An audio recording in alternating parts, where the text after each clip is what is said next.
Tim Kirby here again. I am super looking forward to this next session. Please give a warm welcome to Chris Dell, Senior Advisor at Next Chapter Advisory, also an author, and I consider him a friend. We've spent a lot of time on the road together. And so Chris is going to be talking about an honest look at the build versus buy decision for localization infrastructure and what the real cost of a do-it-yourself type of approach is. I'm thrilled to have him here today. He's an awesome speaker, gives back to the industry. I mean, we're very lucky to have him. And without further ado, I'd like to let Chris take it from here. There you go, Chris. Thank you so much, Tim. As ever, you are far too kind, but absolutely thrilled to be here to spend time with all of you. So indeed, good afternoon to anyone in the Americas. Good evening to anyone like me in Europe, and to anyone in Asia. What are you still doing up? Go to sleep. It's fine. It'll be here in the morning. You can watch this later. Still, thrilled that you're joining. So hi, I'm Chris, and as Tim was just mentioning, I used to lead content at Booking.com for more than a decade, and now I'm an advisor to a range of different companies, B2B as well as B2C, on content and localization topics, as well as working with NIMSY, running workshops, coaching executives, writing books, as Tim mentioned, and well, quite a few other things as well. And yeah, I'm currently in Amsterdam, where it's already getting a little bit dark, but hopefully you'll be able to see me for the totality of the next half hour. Now, I was absolutely thrilled to be asked to talk about this particular topic because it's something that's been on my mind now for probably, I don't know, a decade and a half, shall we say. Tech in the kind of translations and language space. Is it something that we should build? Is it something that we should buy? So today I'm going to share a little bit of my experience as I've kind of approached this topic over the years. And I have, by the way, changed my perspective quite a lot over the years as well. Now, let me start by being very clear that when I'm talking about build versus buy in this context, I'm really talking about all of your translations, infrastructure. I'm talking about tooling. So I guess I mean things like, the kind of TMS. Maybe I'm talking about orchestration, project management, but also potentially AI, machine translation, agents, processes, etc. And in my career, I have done both build and buy. And I have seen both done well and not so well. And I've advised also on both approaches with different clients. And there is room for both. But I always want people to make very clear-headed and conscious decisions around these kind of topics because they're huge investments either way. So today I'm really going to talk through the criteria that I have used in arriving at decisions myself and that hopefully will be useful for you as well. And I'm also going to say right away that the title sort of gives my position away, why I stopped building and started buying. That's not an equivocal title. That's relatively kind of clear. So in general, I would say my preference these days would be to buy. Whereas perhaps if you'd asked me 10, 15 years ago, it would have made a little more sense for some teams, particularly those really at the kind of cutting edge, to build their own systems. Since then, however, so much standardization has taken place alongside the kind of very widespread kind of prevalence of APIs, decent connectors. They've made self-build, shall we say, a less obvious choice than in the past. However, I think you know that already. And while it's not entirely clear-cut, otherwise this would be a very, very, very short presentation. So I want to give some consideration to both sides of the equation. Now, I will not be talking about which platform in particular you should be working with. Smartling is organizing this. They're sponsoring this entire event. Thank you very much for that. I'm super grateful for that. I think it's a real benefit for the community to do something like this. There's some brilliant content today. They've had no input at all on my content. I come along and I talk about things as I see it. It's very much my own thoughts I'm going to be presenting today. So I'm not here to advocate for anyone in particular in the LangTech space. And I'm also not going to cover how to go about choosing a particular TMS or etc. Instead, what I will be talking about is the critical considerations that you have to make when embarking on this kind of process of making a decision. I want you to make good decisions. I want you to make the right decisions that are fit for you. Along the way, I'm going to share quite a few of my thoughts. I always include at the beginning of my presentations, why does this topic actually matter right now? And I think there are kind of three main reasons. First, there is an increased focus on AI. This is not news. You know this extremely well. And that means that there's a general assumption at the moment that AI is going to solve all problems. This has actually led to a lot of internal challenging of localization teams. Again, you know this, you feel this, on why they have all these kind of SaaS contracts, etc. Why do we have all these service contracts when translations is fundamentally a solved problem? So we have to defend a little bit more than we've had in the past. I think second, businesses are very, very, very cost conscious at the moment. If you just look at all the kind of layoffs, for example, that we've seen in recent weeks in perfectly successful and profitable companies, not casting shade on any of these companies, they're making strategic decisions that are right for them. But clearly, we're in a bit of a belt tightening moment at the moment. So tech teams then wanting to maybe try and save money, build something themselves. And that kind of brings me to my third point that, tech teams are really wanting to build proprietary systems at the moment. AI has kind of got people excited. It's made everything a little bit faster. And therefore, people increasingly are questioning, yeah, but why can't we just do this ourselves? It seems like a very simple thing. Let's just do it ourselves. And all of this has led to what I believe is sometimes quite a potential, mistaken belief, especially among tech teams, that we kind of don't need the infra that we used to need for language. It can all be done better and much more easily now. But again, I want you to make conscious choices. I've also heard, by the way, quite a few stories recently of people who are really looking to build their own platform for managing translations and localization, perhaps playing up the AI component as well. I'm not opposed to this at all, by the way, and I wish them well with it. I'm quite excited to see what people are building. But I know that sometimes people want to do the cool thing, not necessarily the immediately sensible thing. Yes, I am definitely talking about myself in the past, and I've done stuff that I think is cool, but yeah, was it the most sensible thing for me to have invested in?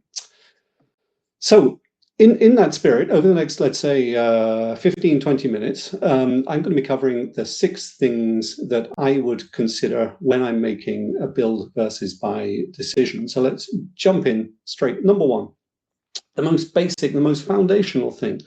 Are you clear what it is that you actually need from your localization infrastructure? We all know what it's like to have big dreams as to how things should ideally run. We all know what perfect looks like in our heads, but how do they actually run? How do they need to run? What are your processes? Are they effectively mapped out and captured? Do you understand them well? Do you have visibility on how you need to grow your processes in the future? And if you're not clear about this, then for me, that's a little bit problematic. And I would say then do a lot of research before you get into that. If you don't, by the way, have time to do research and really understand what your needs are, probably then automatically you should be buying your tech rather than trying to build something without knowing exactly why you're trying to build it. But frankly, not having clear-cut use cases means that even if you do buy, you're not going to get the best solution. So it always starts with really understanding what it is you're trying to achieve. And as I'm very, very fond of saying, and this is not an original thought at all, successful strategies are always built off existing strategies, which is to say, you run localization in the context of a particular organization, a company, a business, whatever it is. And you need to be able to think of localization in the context of how your business is trying to be successful strategically. Where do they play? How do they play? So on and so forth. You have to also really understand where you need to be best in class before worrying about building or acquiring new capabilities. You have to understand your organization strategy and specifically how do you fit into that. The worst thing you can do is build something which goes against your organization's wider strategy. I've done that in the past. I've seen other people do that in the past, where you're building something in a little bit of a silo, but without really consulting stakeholders, without really asking, hey, what's coming next? How do we need to grow in the future? You start to build something which is good for today, but isn't necessarily good for, let's say, kind of 3 years from now. And that's a terrible thing to do if you're actually building something yourself, because you don't necessarily have the flexibility and adaptability. So my tips here would be, first of all, what the questions I would have frankly, for anyone I was advising: have you done your research? First of all, do you understand your space? Have you defined specifically what it is that you need to achieve around localization? Do you understand how localization fits into your organization? And then, do you have a plan before choosing a solution? Which is to say, do you have any idea as to what ultimately you're trying to achieve? Form should follow function. Again, it's very easy to kind of get excited about function, cool stuff that we can do. But ultimately, the way we operate has to dictate the sort of solution that we're going to be looking for. Okay, that brings me to my second point. Do you have very specific needs? Now, we've defined, hopefully, what the needs are in the first point already.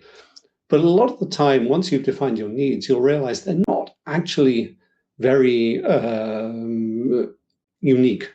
They're not actually very unusual at all. And that doesn't mean we're not special. All of us are special in our own very special way. We're all unique. We're all wonderful human beings, but our needs typically aren't as unusual as we sometimes imagine. Now, that doesn't mean, by the way, that sometimes there aren't some very specific needs. I was thinking through, like, hey, what could they look like?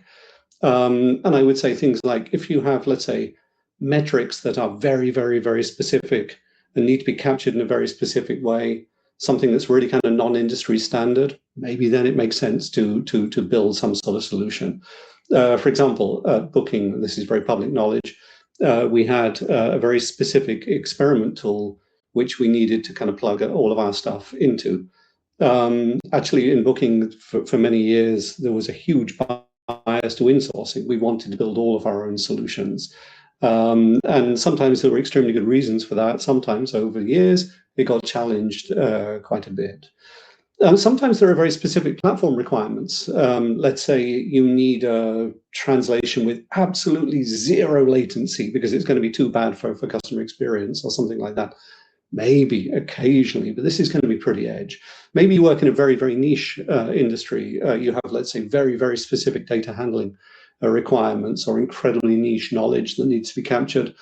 Maybe you need, an unusually high kind of degree of control, which is not just, kind of Chris being a control freak, but a real kind of proper business-driven need. Maybe you need to own the IP in the tech that you develop. Again, this is going to be very, very, very niche. It's possible that you have a completely unique vision, of course, and maybe you have a vision that I can't possibly fathom.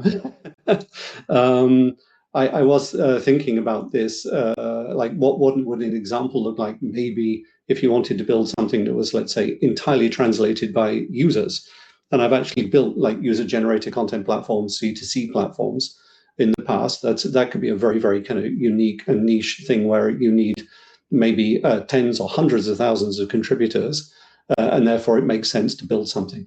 But again, this is very, very, very niche. So those are some of the cases maybe where you are kind of genuinely unique.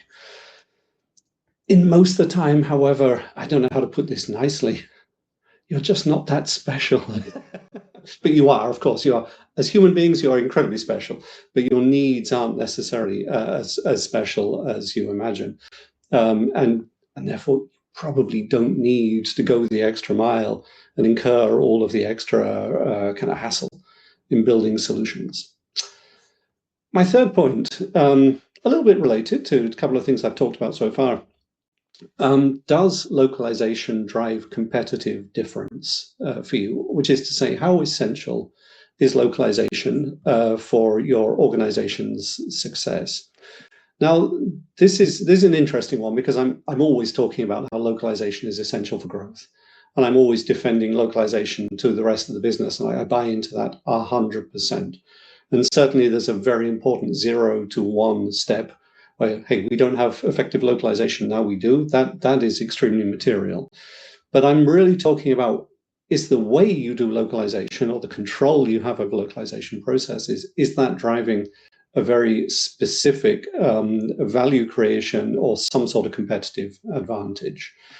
Or if I put it kind of even more concretely, do you drive specific value by operating in a very particular way?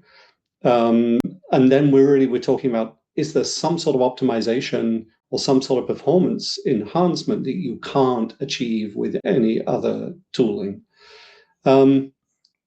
If I try to think of a few examples, and this is quite tough, to be honest, you could say, we need to be faster than anyone else in our industry. Okay, could make sense. And if you can't buy a solution that supports that, fine, maybe you need to build it. We need to be able to scale better than anyone else. Or indeed, our scale is so huge that it means that there is a very concrete financial advantage in running everything ourselves. Typically, by the way, scale is going to be the best reason for building something yourself.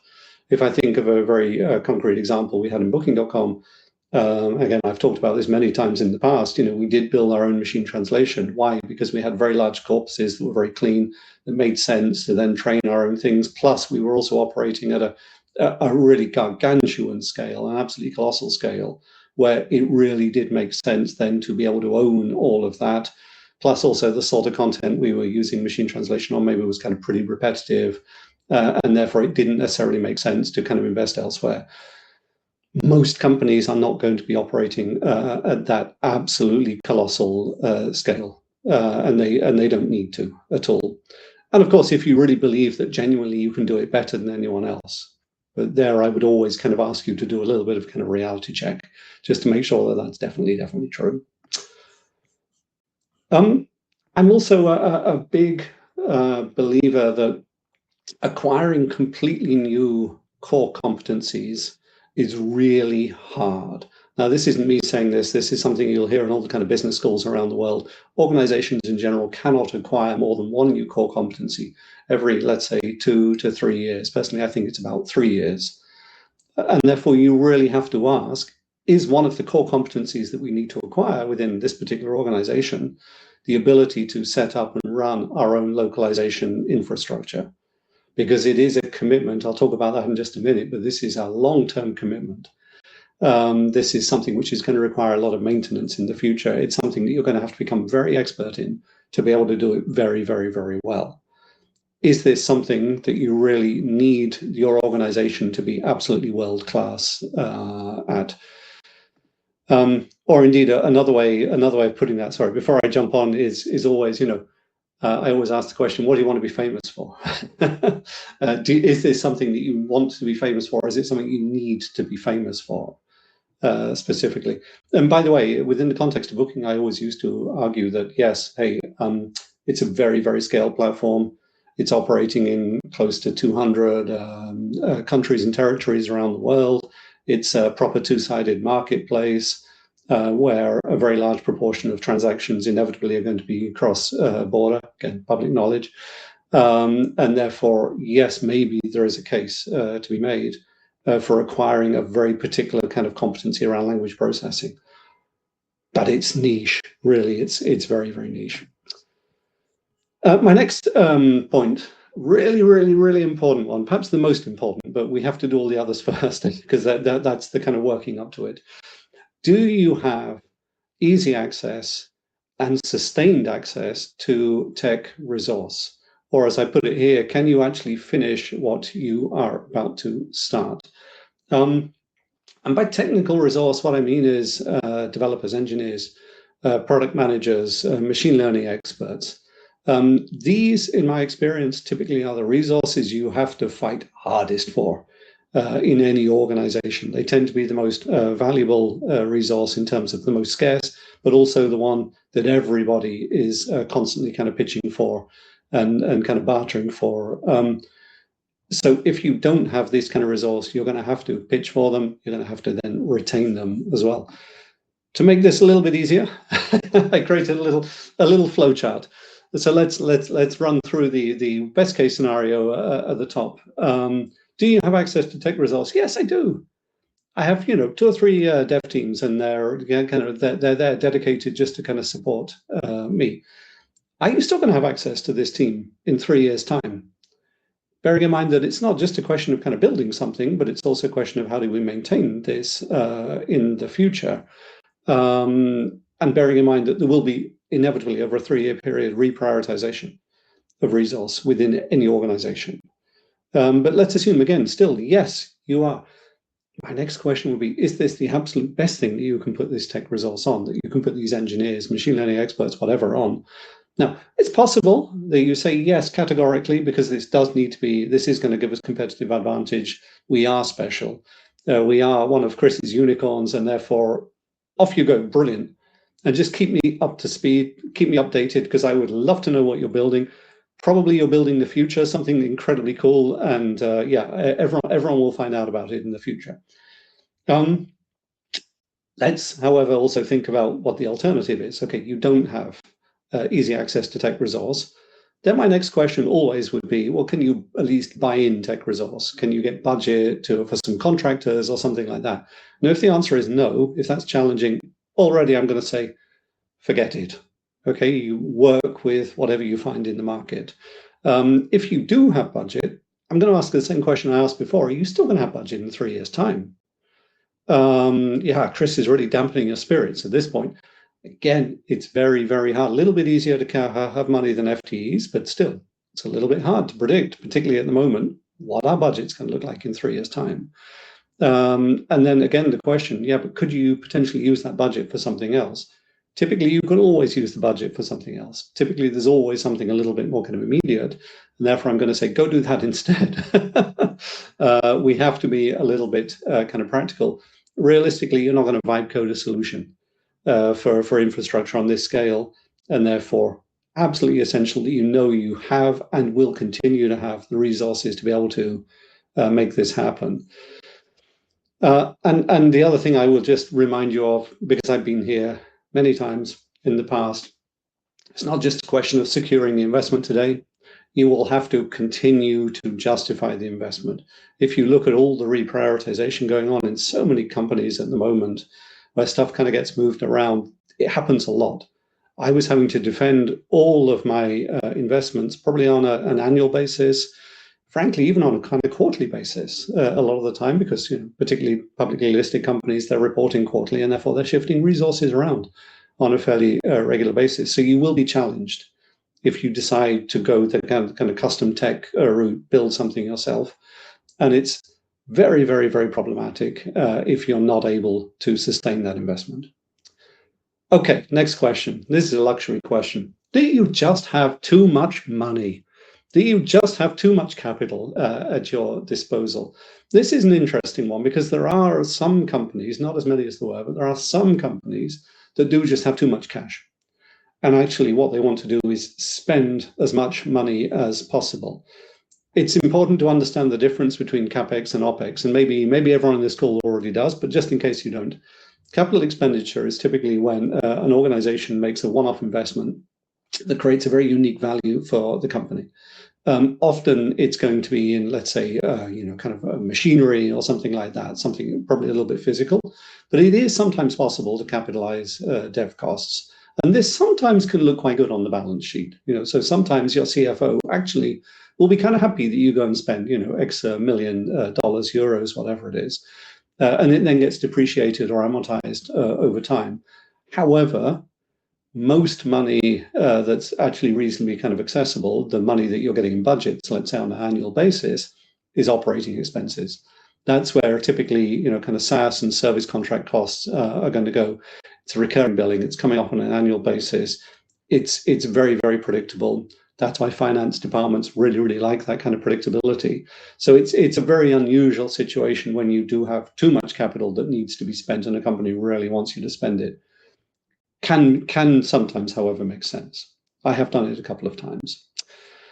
And then my last question, which is a very, very important one, is can you actually deliver on this? Let's say you've identified needs, you even have the resources, etc., but do you really kind of have the expertise to be able to do this in a way that absolutely makes sense?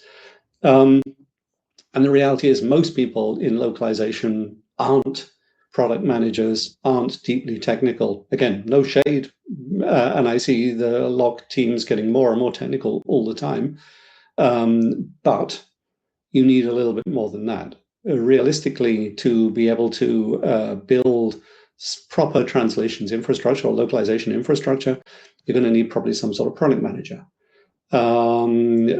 which is going to capture user needs, stakeholders, as well as the localization teams themselves, and turn it into technical requirements, and also plan the sprints and basically interface with the kind of tech teams. You're probably going to need some sort of project or program management, depending on how big it is, probably also with a technical background. Realistically, there are going to be many, many dependencies to manage in a project like this. There are going to be a lot of people to update in the background. You're going to a lot of people to kind of keep on board. You're going to need engineers. Obviously, these are the people who are actually going to kind of build stuff. This is frankly even when you buy a platform, even when you get some sort of software or something that you need to integrate, probably we all know integration is typically the kind of toughest part. So just getting engineers to be able to integrate stuff already can be a little bit of a challenge, a little bit of a hurdle. But actually getting engineers to be able to build something long term, it becomes a lot more challenging. And then probably you'll need some sort of testing, which is to say there has to be some sort of ongoing feedback loop. Because the reality is, you're not just building a platform, you've then got to maintain it. So you're going to need ongoing support from at least a product manager and engineers, because you've got to keep up with an evolving tech landscape. SaaS providers are going to be launching new features all of the time, and you're going to want to replicate or emulate many of these features. If you have humans in the loop in particular, they're going to be raising tickets continuously. You're going to have bugs to manage. You're going to have a lot of things, again, dependencies that need to be managed. Engineers get rotated or engineers leave. And sometimes, I don't think I'm being indiscreet here, engineers don't leave brilliant documentation. It's happened to me more than once where we built some custom tooling and then suddenly there's no one who really understands it. They don't even understand where it sits in the code base. Which is super problematic. And also things will break from time to time. Again, I've built many tools which then break. They can have huge cascading problems elsewhere. And it's all my fault. I can't blame it on some third party, which is much nicer, still frustrating. But instead, I have to kind of take the responsibility myself. You're doing constant kind of on the fly reprioritization. So, my very last slide, and I've got about a minute and a half left, so we've timed it very, very nicely. Don't build unless you've got a really good reason, and you may have a really good reason. I don't want to dissuade the innovators. I don't want to dissuade people with genuinely fantastic ideas, because we need innovation. It should be the lifeblood of our industry. There are many, many cool things happening, more than I've ever seen on the tech side in localization. But just make sure that you are very sure that you're doing the right thing, that it's definitely in the interest of you, your team, your stakeholders, your business. And with that, I was going to say, are there any questions? I don't think we probably have time to answer questions, but if you do ever have questions, find me on LinkedIn, ping me, and I'm more than happy to chat with you. Thank you so much.